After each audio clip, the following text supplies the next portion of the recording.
नमस्कार, शून्य the power of empty mind में आप सबका फिर से स्वागत है।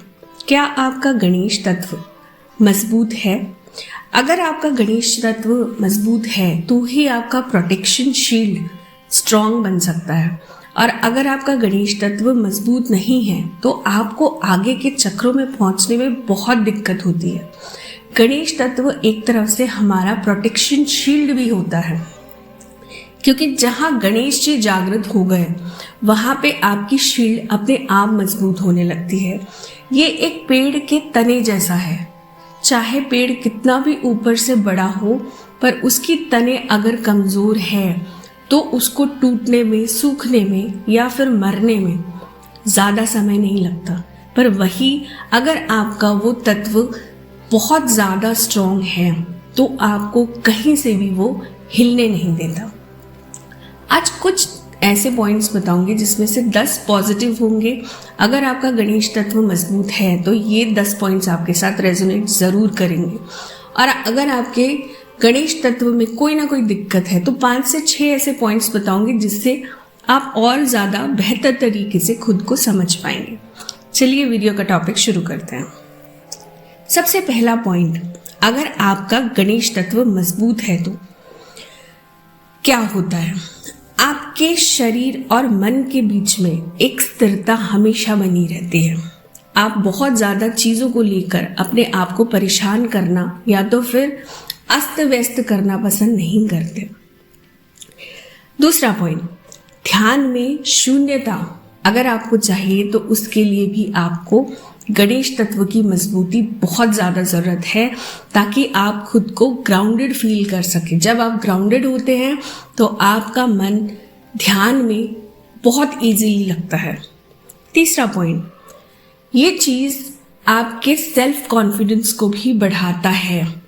कई बार आपने अपने पास्ट में अगर देखा होगा कि माइक के सामने जाके आपको डर लगता था और आज माइक पकड़ने में आपको बहुत ज़्यादा मज़ा आता है, तो मान लीजिए आपका गणेश तत्व बहुत ज़्यादा स्ट्रॉन्ग होने की कगार पे है। चौथा पॉइंट, अगर किसी का गणेश तत्व मजबूत है ना, उससे फ्यूचर की टेंशन और पास्ट के रिग्रेशन में वो नहीं जीता। वो हमेशा अपने प्रेजेंट में ही रहना पसंद करता है। पांचवा पॉइंट, ऊपर के चक्र मतलब मूलाधार चक्र के ऊपर बैलेंसमेंट बहुत इजीली क्रिएट होना शुरू हो जाता है। छठा पॉइंट, आप खुद को सेफ फील करते हो, मेंटली भी, फिजिकली भी, इमोशनली भी और स्पिरिचुअली भी।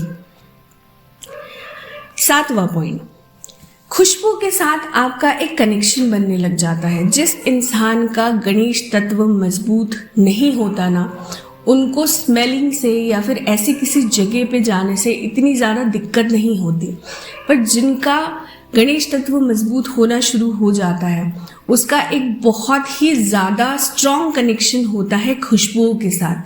अब वो चाहे इत्र हो, परफ्यूम्स हो, या अगरबत्ती की खुशबू हो, धूप की खुशबू हो, या किसी भी प्रकार की खुशबू, ये बहुत इजीली अट्रैक्ट करते हैं, महसूस करते हैं और अपने अंदर जगह भी देते हैं। आठवां पॉइंट, फाइनेंशियल स्टेबिलिटी इनके अंदर कहीं ना कहीं होती है, क्योंकि फ्यूचर की इनको टेंशन होती नहीं है। पास्ट में उन्होंने जो किया क्लिनजिंग के प्रोसेस में, अगर बाई चांस उस समय पे कोई ऐसी दिक्कत आई भी, तो जब धीरे धीरे इनका गणेश तत्व मजबूत होना शुरू हो जाता है ना, तो ये अपने आप को स्टेबल कंडीशन में ही पाते हैं कि जो होगा देखेंगे, मेहनत करते चलो। नौवां पॉइंट, आपका स्वास्थ्य सही होने लगता है। स्पेशली ये सर्दी, खांसी, सीजनल इन्फेक्शंस, ये सब आपको होने लगभग बंद से हो जाते हैं। 10वां पॉइंट, ये आपको ग्राउंडेड रखता है हर वक्त। कहीं ना कहीं जब आप मेडिटेशन करने लग जाते हैं, एक समय ऐसा आता है जब आपको लगता है कि अरे मेडिटेशन के टाइम पे ना मैं उड़ रहा हूँ, पर उड़ते उड़ते भी बहुत सारे लोग ये भूल जाते हैं कि उनका बेस कितना स्ट्रांग है। जब गणेश तत्व आपका मजबूत होता है, भले आप कितना उड़े कहीं भी जाए, पर कहीं ना कहीं गणेश तत्व ही ऐसी चीज होती है जो आपको उस जगह पर वापस लेके आता है, ग्राउंडिंग देता है जहां से आपने शुरुआत की थी। ये तो हो गए अगर आपके गणेश तत्व मजबूत है तो सिम्टम्स क्या होते हैं, और अब बताऊंगी मैं आपको अगर आपका गणेश तत्व बैलेंस नहीं है तो आपको क्या क्या दिक्कतें देखने को मिल सकती हैं। सबसे पहला पॉइंट, कमर में दर्द। ऐसे लोगों को कमर में मोस्टली दर्द रहता है। इनफैक्ट जब मूलाधार चक्र आपका खुलने की कगार पे होता है ना, तब भी आपको ये पेन बहुत ज़्यादा अतिरिक्त मात्रा में देखने को मिल सकता है। दूसरा पॉइंट, सेल्फ कॉन्फिडेंस की कमी। तीसरा पॉइंट, सेक्सुअली या तो फिर ये बहुत ज़्यादा एक्टिव होते हैं, पर या तो फिर इस चीज़ के प्रति उनके अंदर एक बहुत शून्यता होती है। मतलब वो इस चीज़ को या तो फिर बहुत ज़्यादा इंजॉय करते हैं या तो फिर बिल्कुल भी इंजॉय नहीं कर पाते।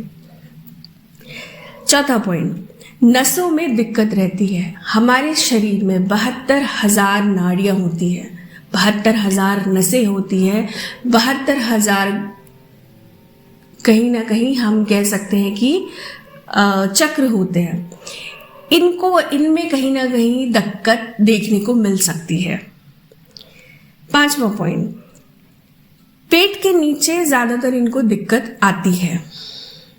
छठा पॉइंट, खाने में असंतुलनता रहती है। या तो फिर ये बहुत ज़्यादा खाते हैं जिसकी वजह से मोटे हो जाते हैं, और या तो फिर इनको भूख ही नहीं लगती। सातवां और आखिरी पॉइंट, इन लोगों को मोस्टली गठियाबात ये सब होने के चांसेस बहुत ज़्यादा बढ़ जाते हैं। वैसे तो बहुत सारे और पॉइंट्स होते हैं इम्बैलेंसमेंट के, पर जो मुझे मोटा मोटा समझ में आया अभी के लिए मैं उतना ही बता रही हूँ। आशा करती हूँ मेरी इस वीडियो से आज आपने नया कुछ ज़रूर सीखा होगा। चैनल को लाइक और सब्सक्राइब करना ना भूलिए, फैमिली को बढ़ाते रहिए। Thank you so very much.